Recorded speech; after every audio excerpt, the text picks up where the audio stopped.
Good afternoon to you. I hope you and your family are doing well. Pastor Stecker here with Grace Lutheran Church here in Nashua, New Hampshire, as we continue our Bible study on Paul the Apostle. And today we're looking at chapter 6, which is the new humanity. Happy Thursday. Yes, happy Thursday.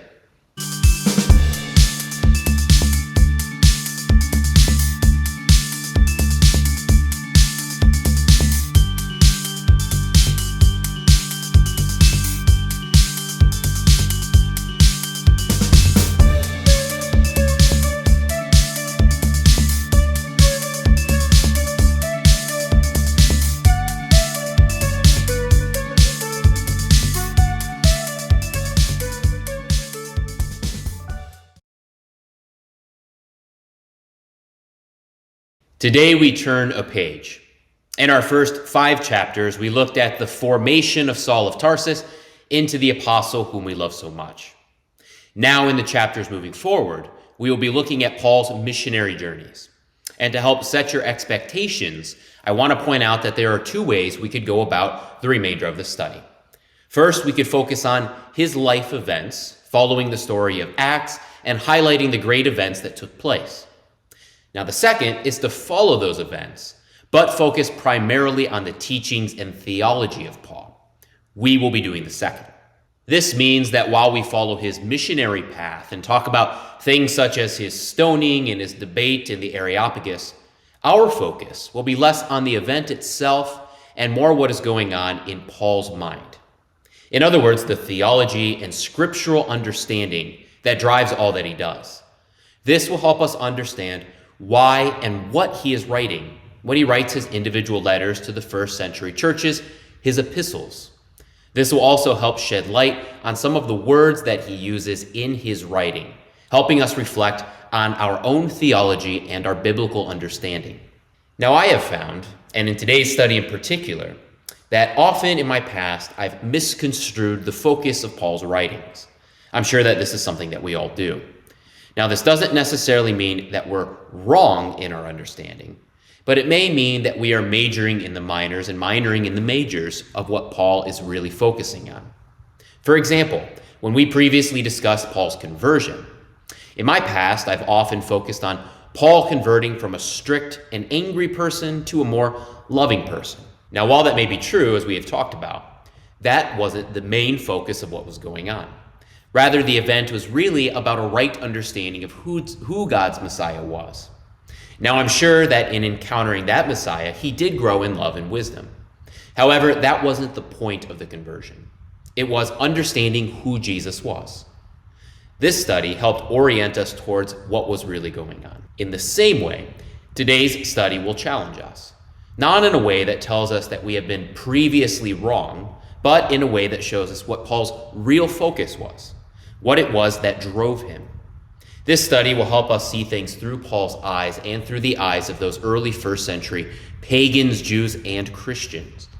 This should help reorient our focus when we look at Paul's writings and understand our own theology through them.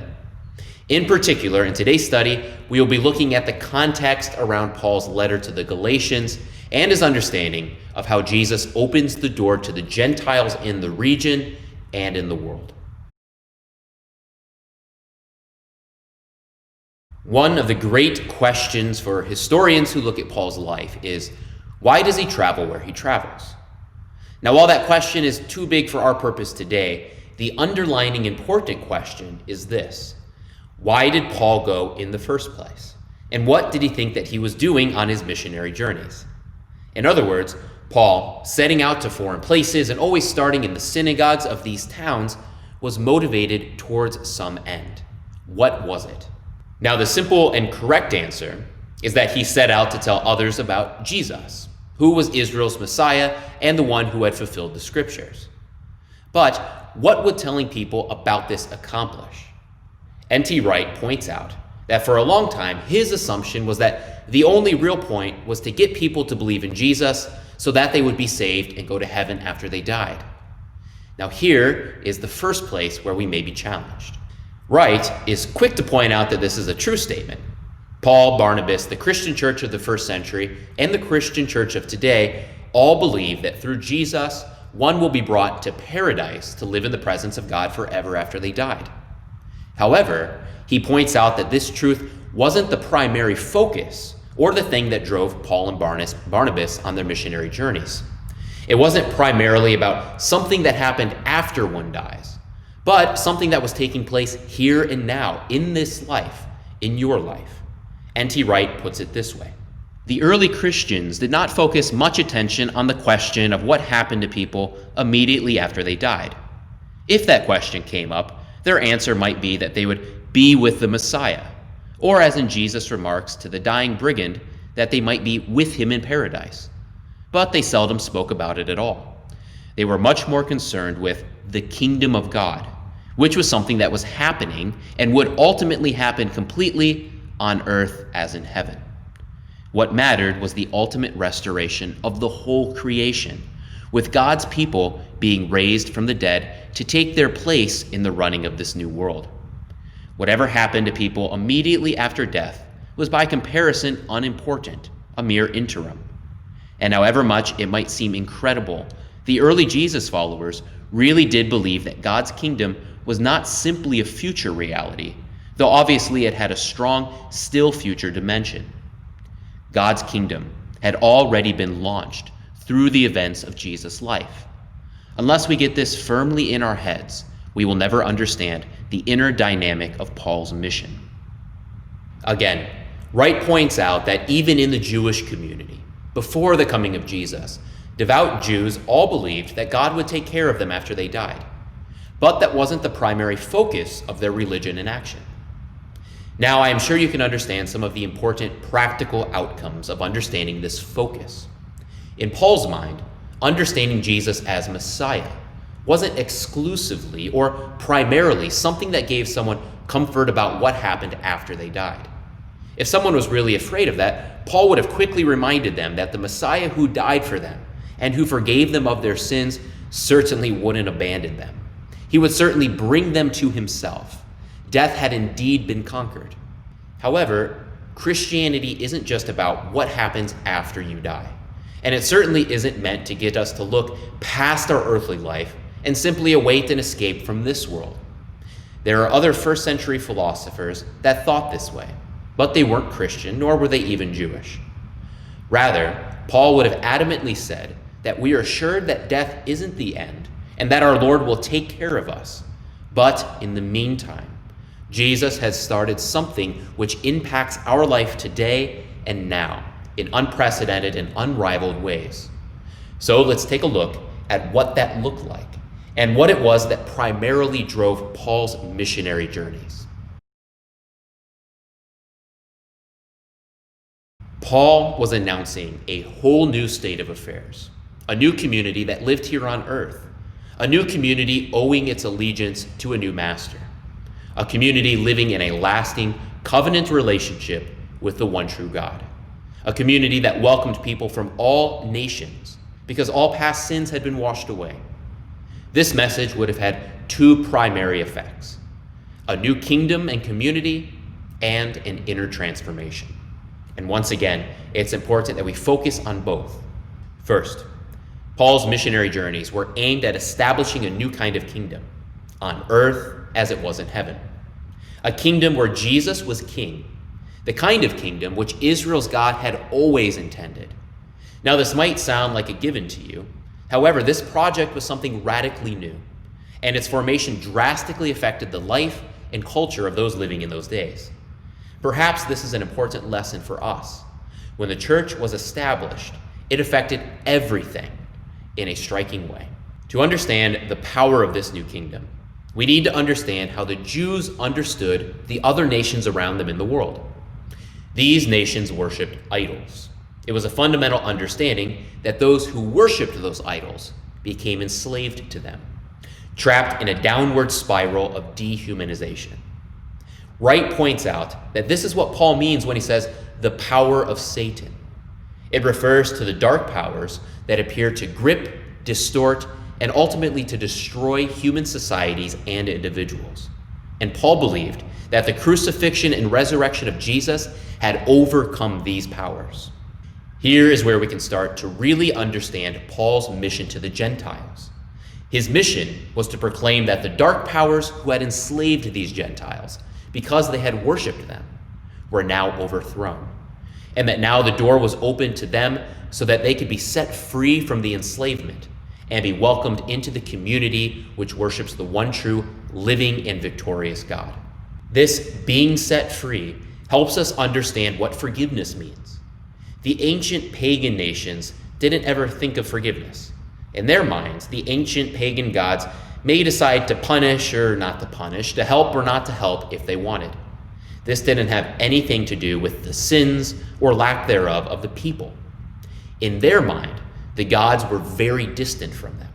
So they would perform sacrifices and rituals, not because they were trying to be forgiven, but because they were trying to persuade their gods to treat them favorably.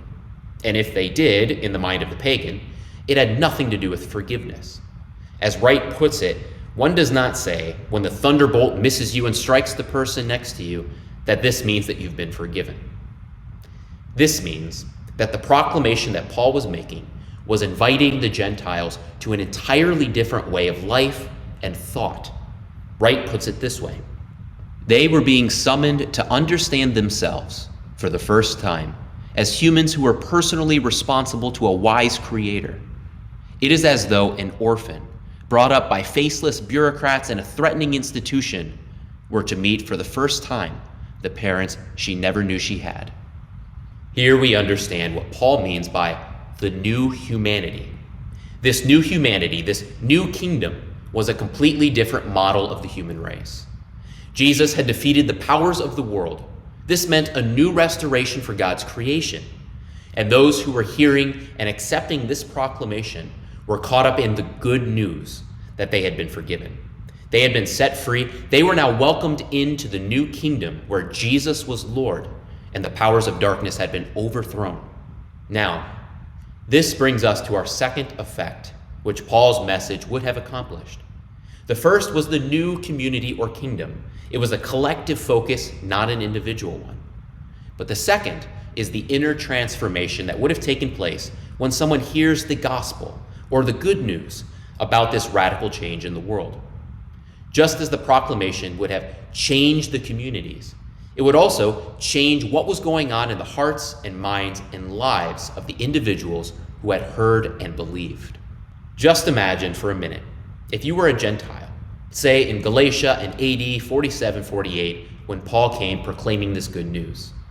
Before Paul came, you would have worshipped many different idols and gods. You would have thought those gods to be very distant, not really caring about you or your life, but that it was also your responsibility to placate these gods by taking place in the many community and temple rituals. On top of this, many of the rituals and practices were dehumanizing and promoting wickedness. And now, all of a sudden, Paul proclaims that the God who had created the world, who had ordained all of life, had sent his Son into the world to overcome these dark powers and set you free.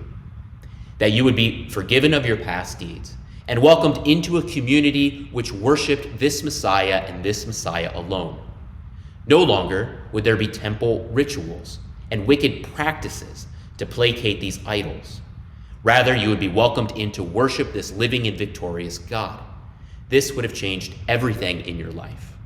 Wright points out that to pull back from all of that and to worship the living God was a far more radical change than, say, someone in the modern world who might give up gambling and begin attending church once a week. This transformation would have been something that affected every hour of every day. It would be more similar to giving up all machines and technology and starting your life over where everything is done in a completely different way. Watching these two real-life changes, this new kingdom and the transformative power it gave to individuals who were brought into this community, this is what motivated Paul and Barnabas. Certainly they believed that all within the community would walk into paradise with the Lord and Messiah after they died. But in the meantime, there were radical things that they, the followers of Jesus, were called to do. All of this should now set the stage for what takes place in Paul's missionary journey to Cyprus and Galatia. We now know what motivated him. We now know what his mission was producing in the communities and in the lives of the Gentile places he journeyed. So Paul and Barnabas sailed to Cyprus and to the capital Paphos. Here we see one of the events that would solidify Paul's position as a missionary, perhaps his own transformation from junior to leader. On this island, there was a man, Bar-Jesus, who had a reputation as a magician. Paul denounces Bar-Jesus as a deceitful villain who is taking God's plan and twisting it. Bar-Jesus ends up going blind, the spellbinder now himself spellbound. At this, the governor was astonished and believed the teaching of Paul. This story is important because it shows how Paul, a follower of the Messiah, one who had been set free by Jesus, now has proper authority over the dark powers and deceivers of the world. This is an important point. We already see that the dark powers, who only had their power because people worshipped them, and by doing so gave them power, they were now being overthrown and shackled by the victorious Jesus, who had now restored power to mankind, God's own creation, created in his image and his likeness. Once again, for the first time since the garden, mankind was set free from the oppressive powers of darkness. In Galatia, Paul faced a new challenge. Galatia has a large Gentile population. Most were military veterans, tough men along with their families. And this area was also well versed in the pagan ways of life. Yet there was also a Jewish population.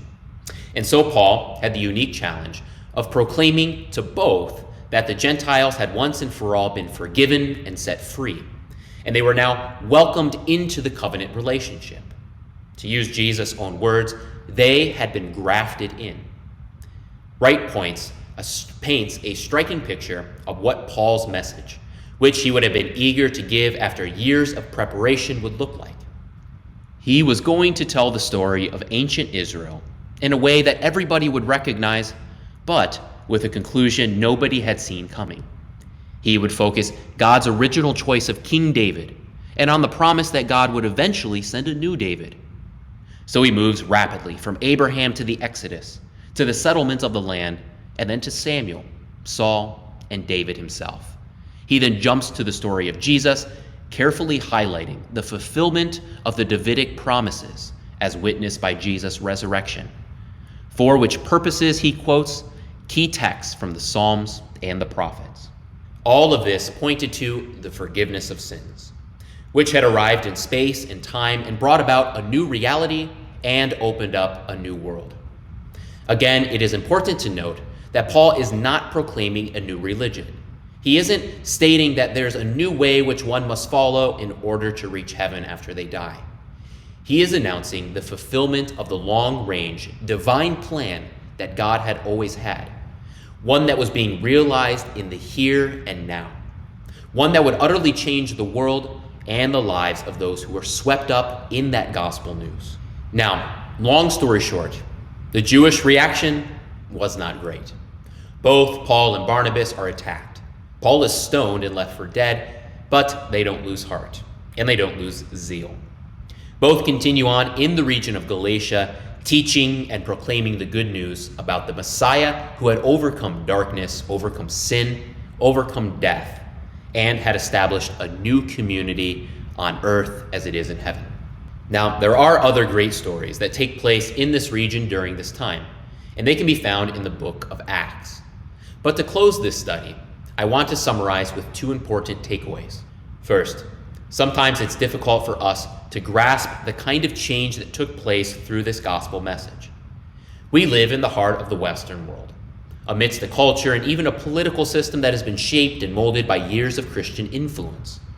Our ideas of justice, our ideas of morality, even our view of a God-created world have been shaped by this blast of change that happened 2,000 years ago. In many ways, we take for granted the practical effects that Christianity has had on our own life and the world that we know. Now, that being said, there are many places in the world today where this radical movement is still taking place. Places like Africa, South America, more recently places in the Eastern world like South Korea have exploded with this transformative Christianity. Also, it's important to note that in our own Western world, we have grown complacent. The temptation of our day, in our own cultural world, is to bite the hand that feeds, to reject the way of life which has blessed us in so many ways, to reject the one true living God, to reject his guidance, and to attempt to return to the world of old. We must always be wary for the call to turn as individual, community, and as the Christian church from Jesus as Lord, and all the teachings and truths that flow from that mentality. Especially for us as Christians, we must be wary of the movements within the church which seek to undermine the proclamation of truth that Paul and the other early Christians zealously fought to exact. Second, today's lesson should once again bring us to understand the motivation behind Paul's ministry and what happened on Damascus. This is utterly important to us as it helps us understand what it means to be a Christian, what we profess, what we daily remember, and what shapes our own life. Wright summarizes again for us what motivated Paul and Barnabas and what the primary focus of his theology and teachings were. There is no suggestion that Paul had embraced a religion different from the one he had previously pursued. There is no suggestion that up to that point he had supposed that in order to get to heaven, one had to please Israel's God by performing good moral works, and that he was now offering an easier way. You just have to believe. Both of these suggestions, widely popular in Western thought over the last few centuries, are simply anachronistic. This is not how Jews or pagans of the time were thinking, and it certainly isn't how Paul's mind worked. Instead, their proclamation was that Israel's hope and the world's hope had arrived, changing everything. God was addressing the problems of the human race and of creation itself. God had defeated the forces of darkness that had held the world captive. And through the death and resurrection of Jesus, he was shown to be the world's true Lord. So what does all of this mean for us? Well, first, it means that we are absolutely right when we say that heaven is the destiny for those who follow and believe in Jesus and die. 100% that is true and central to what we believe. But that now being a given for us because of Jesus' victory, this is not now our primary concern and focus. We aren't simply waiting to die. We are living our life in a loyal commitment to Jesus, the Messiah and King who has called us into his kingdom to live in relationship with him and the brothers and sisters who are also called to this new kingdom, this new humanity. We are light amongst the darkness, but the darkness cannot overcome us because of Jesus Christ, our Messiah. And all of this sets the stage for one of the most heated debates of the early church. It also sets the stage for us to understand what Paul writes in his letter to the Galatians. And this is what we'll be looking at next Tuesday. Thank you for joining us. I hope you and your family are doing well. Take care and God bless.